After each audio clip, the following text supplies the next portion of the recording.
a transição?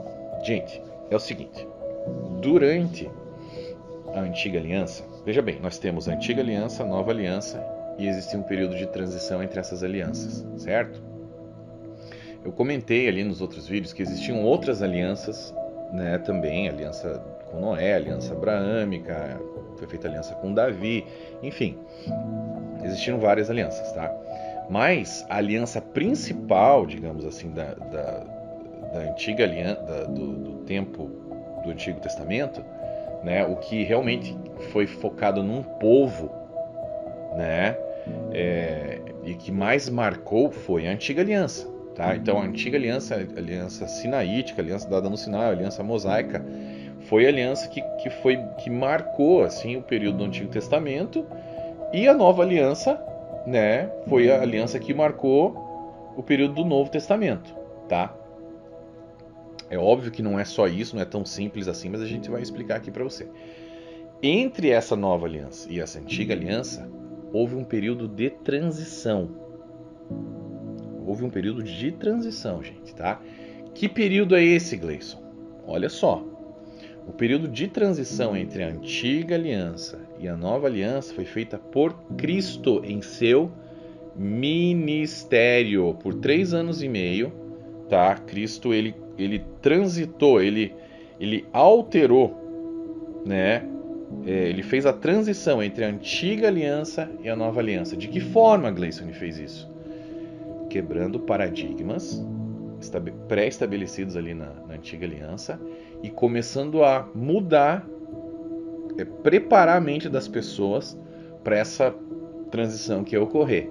Claro, ela só foi completa essa transição, veja bem, ela durou 3 anos e meio, mas ela só foi completa na morte e ressurreição de Cristo e no Pentecostes, quando veio o Espírito Santo. Vocês já vão entender tudo isso. Então, assim, o foco da antiga aliança, tá, era no povo, em cima do povo de Israel, era no Sinai, era em cima do povo de Israel, tá, nas leis que regiam ali essa antiga aliança, né, e também na tenda do tabernáculo ali no templo, que possui o que? O lugar santo e o lugar santíssimo, e aonde se encontrava a arca da aliança dentro do lugar santíssimo, e a glória de Deus se manifestava onde, gente? No lugar santíssimo, né? Era o que? Era a Shekinah, certo?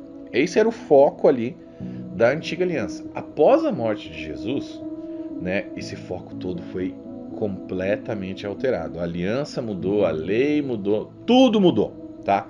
Agora o foco todo é em Cristo e no que Ele fez por nós. Vocês vão entender onde eu quero chegar. No final disso tudo, vocês vão entender por que isso amarra tudo em torno do sábado. Bom, então vamos ler alguns versos ali que mostram a respeito, né, dessa alteração, né, de alianças. Olha lá. Um verso que é marcante, olha ali, ó, simbólico, porém bem marcante. Marcos 15, 37 e 38. Mas Jesus, com um alto brado, expirou, morreu. E o véu do santuário rasgou-se em 2 partes, de alto a baixo. Ali foi um símbolo. Ok, agora o caminho para o Santíssimo está aberto, não tem mais esse véu. Isso aqui já não tem mais necessidade. Então, assim, a gente começa a ver símbolos. Opa, alguma coisa mudou aqui, tá? Olha lá o que diz Hebreus 7, 11 e 12.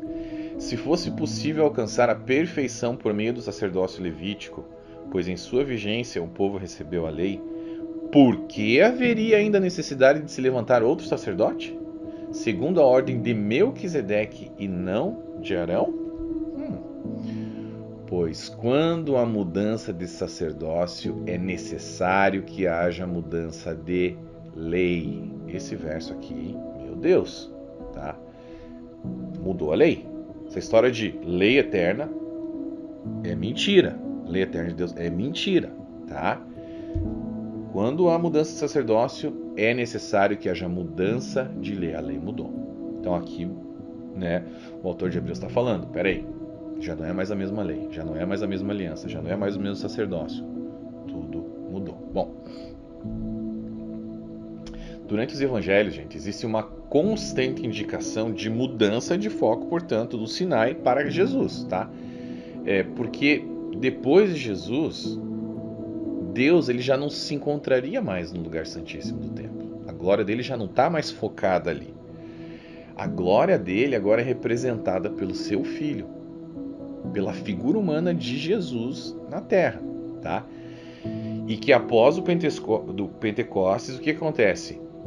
Cristo passa a viver dentro de nós através do quê? Da morada do Espírito Santo. Então, assim, do Espírito Santo dentro de nós. Então, na nova aliança, tudo se converge em Jesus. Tudo, tudo, tudo, tudo. Pega lá, olha lá. Jesus é o caminho. Jesus é a verdade, Jesus é a vida, Jesus é o bom pastor, Jesus é a luz, Jesus é a porta, Jesus é o primeiro, Jesus é o último, Jesus é o eu sou, Jesus é o único filho, Jesus é o amado filho, Jesus é o pão da vida, Jesus é a água da vida, Jesus é a ressurreição. Então, assim, na nova aliança, tá? Deus Pai, ele concede ao seu filho toda a autoridade no céu e na terra. Tá? Tudo foi sujeitado debaixo de seus pés. Está lá em Hebreus, capítulo 2, versículo 8. Então, a autoridade de Jesus ela é tão ampla, que Jesus, inclusive, ele passa, durante o ministério dele, a alterar determinadas leis mosaicas, né? Expandindo os seus efeitos morais para níveis muito mais altos e rebaixando as regrinhas cerimoniais a níveis extremamente baixos, tá? Por quê? Porque ele possuía, Cristo, tendo toda a autoridade que Deus Pai deu para ele, ele possuía todo o entendimento, todo o poder e a autoridade, tá? Sobre o que deveria ser dado como lei ao mundo, né? E em que momento isso deveria ser dado, de acordo com a aliança estabelecida ali, com cada aliança estabelecida. Então, antes foi uma aliança, né? Foi uma determinada lei. Agora, a nova aliança